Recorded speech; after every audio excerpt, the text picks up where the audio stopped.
दुनिया में अनेकों ऐसी कहानियां और रहस्य हैं जिनके बारे में लोगों की अलग अलग राय होती है। कोई इन्हें महज अफवाह मानता है तो कोई इन्हें सच मानता है। आज हम आपको एक ऐसी ही रहस्यमय जहाज की कहानी सुनाने जा रहे हैं जो अपने उड़ान भरने के कुछ ही घंटों बाद अचानक गायब हो गया। तो आइए वीडियो के अंत तक बने रहिए और जानिए कि ये कौन सी फ्लाइट थी और इसकी कहानी क्या थी। एक फ्लाइट जो 35 साल बाद लौट आई, मगर इसमें सिर्फ मौत थी। कहानी असली है। 1954 जगह थी वेस्ट जर्मनी का आचेन एयरपोर्ट। तारीख थी 4 दिसंबर 1954। सेंटियागो एयरलाइन की फ्लाइट नंबर 513 उड़ान भरने के लिए तैयार थी, जिसमें 88 यात्री और 4 क्रू मेंबर सवार थे। इस फ्लाइट को 18 घंटे के बाद ब्राजील के पोर्टो एलेग्रे एयरपोर्ट पर पहुंचना था। पायलट ने सभी जरूरी जांच पूरी करने के बाद अपने तय वक्त पर प्लेन को टेक ऑफ किया। टेक ऑफ के बाद लगभग 2 से ढाई घंटे तक फ्लाइट 513 का संपर्क आचेन के एयरपोर्ट के साथ बना रहा और पायलट रेगुलर अपनी स्थिति की रिपोर्ट दे रहे थे। लेकिन जैसे ही जहाज अटलांटिक महासागर के ऊपर पहुंची, तभी अचानक से फ्लाइट 513 का संपर्क आचेन के एयरपोर्ट से टूट गया। एटीसी ने फ्लाइट 513 से संपर्क करने की लाख कोशिश की, लेकिन कोई जवाब नहीं मिला। इसके बाद फ्लाइट 513 के लापता होने की खबरें मीडिया में पहुंच गई और फिर ये खबर चारों तरफ जंगल में आग की तरह फैल गई, जिससे पूरे जर्मनी में हड़कंप मच गया। खैर, शुरुआत में एयरपोर्ट अथॉरिटी ने आशंका जताई कि फ्लाइट किसी दुर्घटना का शिकार हो गई होगी या अटलांटिक महासागर में डूब गई होगी। इस कयास से जर्मनी सरकार ने खोजकर्ताओं के एक दल का गठन किया और उस जहाज के अवशेषों को ढूंढने के लिए अपने खोजी दस्ते को अटलांटिक महासागर में भेजा। इसके बाद बड़े पैमाने पर फ्लाइट की खोज शुरू हुई, जिसमें आधुनिक विमान और पनडुब्बियों का उपयोग किया गया। लेकिन खोजी टीमों के अथक प्रयास के बाद भी न तो प्लेन का मलबा मिला और न ही यात्रियों के अवशेष। इसके बाद दुनिया की बेहतरीन और नामचीन खोजी कंपनियों को इस अभियान में शामिल किया गया और अटलांटिक महासागर के चप्पे चप्पे को छान मारा गया, लेकिन उन्हें भी कुछ नहीं मिला। सबको लगा कि फ्लाइट 513 और उसके सारे यात्रियों को कोई बड़ा दानव या कोई पानी का शैतान निकल गया। इसके बाद जर्मनी की सरकार ने सर्च ऑपरेशन को रोक दिया और फ्लाइट 513 को दुर्घटनाग्रस्त और उसमें सवार सभी 88 पैसेंजर्स और 4 क्रू मेंबर को मरा हुआ घोषित कर दिया। मगर फ्लाइट 513 की गुमशुदगी के बाद सेंटियागो एयरलाइंस की छवि खराब हो गई। यात्रियों का विश्वास इस एयरलाइन से उठ गया और वो इसके जहाजों में यात्रा करने से कतराने लगे। नतीजतन एयरलाइन की आर्थिक स्थिति कमजोर पड़ गई और आखिरकार 1956 में सेंटियागो एयरलाइन ने अपनी उड़ानें बंद कर दी। खैर, धीरे धीरे इस दुर्घटना को हुए 35 साल बीत गए थे और लोग उस हादसे को लगभग भूल चुके थे। मगर 3.5 दशक बाद एक रहस्यमय घटना घटी जिसने सभी को चौंका दिया। दरअसल 12 अक्टूबर 1989 को ब्राजील के पोर्टो एलेग्रे एयरपोर्ट के ऊपर अचानक एक अनजान प्लेन उड़ते हुए दिखाई दिया। इस अनजाने जहाज को देखकर एयरपोर्ट के ग्राउंड स्टाफ घबरा गए। देखते देखते प्लेन रनवे के करीब आता जा रहा था और आखिरकार उसने लैंड कर लिया। एक अनजान प्लेन अधिकारियों की अनुमति के बिना एयरपोर्ट पर उतर चुका था, जिससे सभी हैरान थे और उनके मन में सवाल उठ रहे थे कि आखिर ये प्लेन कौन है और कहां से आया। तभी एयरपोर्ट स्टाफ की नजर जहाज के नाम पर पड़ी, जिस पर लिखा था सेंटियागो फ्लाइट 513। ये नाम देखकर सभी के चेहरों पर खामोशी छा गई और सबके मन में बस एक ही सवाल घूमने लगा कि ये कैसे संभव हो सकता है। सेंटियागो फ्लाइट 513 तो 35 साल पहले लापता हो गई थी, फिर ये जहाज कैसे आया? और सबसे अजीब बात ये थी कि जहाज से कोई भी पैसेंजर या क्रू मेंबर बाहर नहीं आ रहा था। एयरपोर्ट के अधिकारी फ्लाइट के पायलट से संपर्क करने की कोशिश कर रहे थे, मगर फ्लाइट से कोई जवाब नहीं आ रहा था। सभी की नजरें जहाज पर टिकी हुई थी और पूरे एयरपोर्ट पर डर का माहौल था। फिर स्थिति की गंभीरता को देखते हुए एयरपोर्ट अथॉरिटी ने फ्लाइट का दरवाजा तोड़ने का फैसला किया। उसके बाद कुछ स्टाफ फ्लाइट के करीब गए और उसके दरवाजे को तोड़कर अंदर दाखिल हुए। मगर जैसे ही वो दरवाजे के अंदर दाखिल हुए, बोलते पांव बाहर की तरफ भागे और अधिकारियों के पास पहुंचकर बताया कि जहाज की सीटों पर कोई इंसान नहीं, बल्कि उनके कंकाल बैठे हैं। इसके बाद एयरपोर्ट के कुछ बड़े अधिकारी उस जहाज के अंदर गए तो उन्होंने भी वही भयानक नजारा देखा। सभी अधिकारी हैरान और परेशान थे। उनके हाथ पांव कांप रहे थे।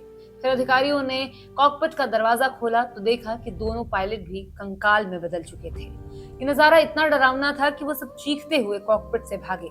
तभी उनकी नजर केबिन के पीछे गई, जहां एयर होस्टेस भी अपनी सीटों पर कंकाल बनी बैठी थी।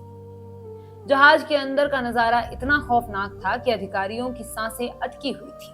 खैर, अधिकारियों ने खुद को संभाला और जब उन पैसेंजर्स को गिना तो 88 यात्री और 4 क्रू मेंबर सहित कुल 92 लोग थे, जो इस बात की गवाही दे रहे थे कि ये वही जहाज है जो 1954 में अटलांटिक महासागर के ऊपर उड़ते हुए अचानक गायब हो गया था। दहशत में सारे अधिकारी जहाज से बाहर भागे और सीधे ब्राजील सरकार को इसकी जानकारी दी, मगर सरकार ने इस मामले को इतना सीक्रेट रखा कि किसी को कुछ पता नहीं चला। लेकिन सरकार के सामने अब कई अनसुलझे सवाल खड़े हो गए थे जो उनकी नींद हराम कर रहे थे। पहला सवाल ये था कि 35 साल बाद ये जहाज अचानक कैसे वापस आ गया, जबकि ये पहले ही हादसे का शिकार हो चुका था। दूसरा सवाल ये था कि जहाज में सवार सभी पैसेंजर्स कंकाल बने हुए थे, तो उनकी मौत कैसे हुई। और तीसरा सवाल सबसे ज्यादा हैरान करने वाला था कि अगर पायलट मरा हुआ था तो आखिर इस जहाज को ऑपरेट कौन कर रहा था। सरकार ने इन सभी सवालों के जवाब पाने के लिए सबसे प्रसिद्ध पैरानॉर्मल इन्वेस्टिगेटर और साइंटिस्ट डॉक्टर एटलो को बुलाया और उन्हें इस केस पर स्टडी करने का काम सौंपा। डॉक्टर एटलो और उनकी टीम ने काफी रिसर्च की और अंत में एक नई थ्योरी बताई। उनकी थ्योरी के अकॉर्डिंग फ्लाइट 513 एक समय चक्र में एंटर होकर किसी बॉम्ब होल में फंस गई थी, जिसके कारण ये जहाज अपने समय और स्थान के बंधनों से मुक्त होकर एक अलग आयाम में प्रवेश कर गया था। मगर इस थ्योरी के साथ भी कई सवाल जुड़े थे। सबसे बड़ा सवाल तो ये था कि क्या सच में टाइम ट्रेवल संभव है, और अगर हाँ तो ये सारे यात्री कंकाल कैसे बन गए। मगर डॉक्टर एटलो और उनकी टीम के पास इन सवालों का कोई भी जवाब नहीं था। इसके बीच दूसरी थ्योरी सामने आई, जिसमें दावा किया गया कि एलियंस ने अपनी उन्नत तकनीक का इस्तेमाल करके जहाज को ट्रैक किया और अपने कब्जे में ले लिया। इसके बाद उन्होंने जहाज को अपने ग्रह पर ले जाकर कई सालों तक रहस्यमय एक्सपेरिमेंट्स किए। इस दरमियान सारे यात्री मारे गए और कंकाल बन गए, और जब उनका एक्सपेरिमेंट सफल हो गया तो फिर जहाज को वापस धरती पर भेज दिया। इसके अलावा एक तीसरी थ्योरी भी सामने आई, जिसमें दावा किया गया कि फ्लाइट 513 को किसी बाहरी शक्ति ने नहीं बल्कि इंसानों ने ही एक खास तरह का एक्सपेरिमेंट करने के लिए अगवा कर लिया था। इसके बाद उस जहाज के यात्रियों पर एक खतरनाक रिसर्च की गई, जिसके कारण सभी यात्री अपनी जान गंवा बैठे और कंकाल में तब्दील हो गए। जब ये रिसर्च पूरा हो गया तो जहाज को वापस भेज दिया गया। ये कहानी का पहला पार्ट था, जिसमें आपने जाना कि फ्लाइट नंबर 513 कैसे टाइम होल में जा पहुंची और पूरे 35 साल बाद वो वापस लौटी। अब हम इसका दूसरा पार्ट बताने वाले हैं, जिसे सुनकर आपके रोंगटे खड़े हो जाएंगे। असल में मैंने इस स्टोरी पर यकीन कर लिया था, मगर बाद में इसकी सच्चाई जानने के लिए मैंने काफी रिसर्च की। गूगल पर रिसर्च करने पर मुझे ये जानकारी मिली कि फ्लाइट नंबर 513 वास्तव में 35 साल बाद लौटी थी। लेकिन मेरे जहन में ये बात खटक रही थी, इसलिए मैंने यूएन की फ्लाइट रिकॉर्ड्स की जानकारी हासिल की तो पाया कि 4 सितंबर 1954 को कोई फ्लाइट 513 उड़ी ही नहीं थी। इस जानकारी से मैं हैरान रह गया कि आखिर गूगल पर ये काल्पनिक स्टोरी क्यों फैलाई जा रही है, इसके पीछे की वजह क्या है। बहुत छानबीन करने के बाद मुझे इस घटना की सारी जानकारी मिली। पता चला कि इस पूरी घटना को रचने के पीछे एक बहुत बड़ी साजिश थी। अब सवाल ये उठता है कि इसके पीछे कौन था और उसकी मंशा क्या थी। दरअसल यूएस के एक लोकल न्यूज़पेपर में 1989 में पहली बार इस स्टोरी को छापा गया। इस स्टोरी को छापने वाले पत्रकार का नाम इरविन फिशर था। जब ये खबर पब्लिक में आई तो पूरे जर्मनी में खलबली मच गई। फिर इस खबर को उसी अखबार ने 1992 में छापा और हैरानी तो तब हुई जब मैंने यही खबर तीसरी बार अखबार में 1993 में एक पेज में देखी। मुझे समझ नहीं आ रहा था कि आखिर ये खबर सच है या नहीं, मगर जब मैंने उसी अखबार में हैरान कर देने वाली और भी खबरें पढ़ी तो मुझे एक पैटर्न दिखाई दिया। मैंने गौर किया कि जब जब ऐसी सनसनीखेज न्यूज छपती थी तब तक अखबार की रेटिंग बढ़ जाती थी। तब जाकर मुझे सच्चाई का पता चला कि ये अखबार काल्पनिक कहानियों को छापकर अपनी सेलिंग और रेटिंग्स बढ़ाने में लगा हुआ था। उस दौर में इस फर्जी खबर को बिना जांचे दुनिया के कई अखबारों ने छापा और अखबार में देखकर लोगों ने यकीन भी किया। फिर होना क्या था, ये अखबार जंगल की आग की तरह हर जगह फैल गए और लोगों के बीच एक बहस छिड़ गई। कुछ लोगों ने इस प्लेन को भूतिया कहा, तो कुछ ने कहा कि ये टाइम ट्रेवल के जरिए पॉसिबल हो सकता है, जबकि सच ये था कि ऐसा कोई जहाज था ही नहीं। इस फर्जी स्टोरी को फैलाने में सोशल मीडिया का भी बड़ा हाथ था, जिसने लोगों को और भी ज्यादा भ्रमित किया। हालांकि इस मामले में सबसे बड़ा योगदान उस अखबार का था जिसने इस काल्पनिक कहानी को फैलाने की नींव रखी थी। अखबार की इस चाल ने न केवल लोगों को गुमराह किया, बल्कि एक प्रसिद्ध वैज्ञानिक और पैरानॉर्मल रिसर्चर डॉक्टर एटलो की साख भी खराब कर दी। इसके बाद अखबार पर अफवाह फैलाने का आरोप लगा और 2007 में उसे बंद कर दिया गया। खैर, इस कहानी को लेकर लोगों के बीच दो राय है।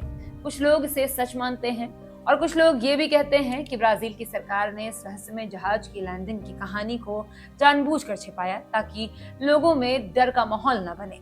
वहीं दूसरे लोग इसे मनगढ़ंत मानते हैं और कहते हैं कि ब्राजील की सरकार ने ऐसी कोई जानकारी लोगों के साथ साझा नहीं की, मगर आज भी इस बात का सच किसी को नहीं पता कि उस जहाज ने वास्तव में लैंडिंग की थी या नहीं। तो दोस्तों, आज की कहानी यहीं पर समाप्त होती है। मुझे उम्मीद है कि आपको ये कहानी सुनकर अच्छा लगा होगा। अगर आपको ये कहानी मजेदार लगी हो तो उसे लाइक करें और ज्यादा से ज्यादा शेयर करें। साथ ही कमेंट बॉक्स में अपनी राय दें और हमें बताएं कि आपको ये कहानी कैसी लगी। इस चैनल को सब्सक्राइब करना ना भूलें और हमारे नए वीडियोस पर अपडेट रहने के लिए नोटिफिकेशन की घंटी जरूर दबाएं। अब मैं आपसे फिर मिलूंगी अगली कहानी के साथ। तब तक के लिए अपना ध्यान रखें। कहानी असली है,